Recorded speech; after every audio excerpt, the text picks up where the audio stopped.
मणिपुर का राजा था चित्रवाहन। उसकी एक ही संतान थी, राजकुमारी चित्रांगदा। चित्रांगदा साधारण राजकुमारी नहीं थी। उसका व्यक्तित्व अद्भुत था।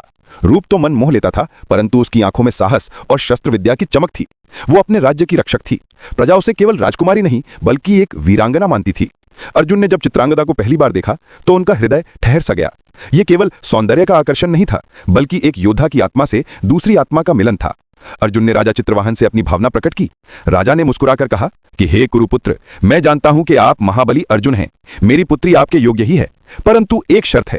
चित्रांगदा के संतान ही मेरे राज्य का उत्तराधिकारी बनेगा, क्योंकि वो मेरी इकलौती संतान है। अर्जुन ने बिना संकोच ये शर्त स्वीकार कर ली और इसी प्रकार वैदिक रीति से अर्जुन और चित्रांगदा का विवाह हुआ।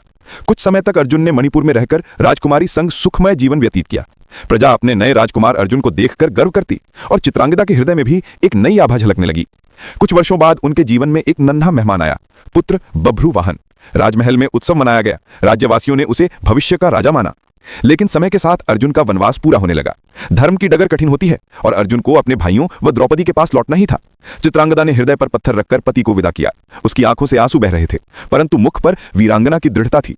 अर्जुन ने अपने पुत्र को गोद में लेकर आशीर्वाद दिया और कहा कि पुत्र, एक दिन तू महान योद्धा बनेगा, इस भूमि और अपने लोगों की रक्षा करेगा। चित्रांगदा ने वचन दिया कि वो पुत्र को योग्य बनाएगी। अर्जुन प्रस्थान कर गए और चित्रांगदा ने अपने बेटे संग राज्य संभाल लिया।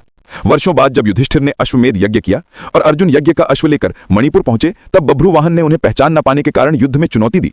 युद्ध इतना प्रचंड हुआ कि बभ्रुवाहन ने अपने ही पिता अर्जुन को परास्त कर दिया। तभी चित्रांगदा और अर्जुन की एक और पत्नी उलूपी वहां पहुंची। उलूपी ने नागमणि से अर्जुन को पुनर्जीवित किया और उस क्षण पिता पुत्र का पुनर्मिलन हुआ। चित्रांगदा ने वर्षों पुरानी तड़प भरे मिलन की सांस ली। चित्रांगदा की कहानी केवल एक राजकुमारी की कथा नहीं है, ये एक वीरांगना की गाथा है, एक पत्नी का समर्पण है और एक मां की शक्ति है। वो अर्जुन की पत्नियों में से एक थी, परंतु अपनी स्वतंत्र पहचान के साथ। उनकी विरासत बभ्रुवाहन जैसे महान राजा के रूप में जीवित रही।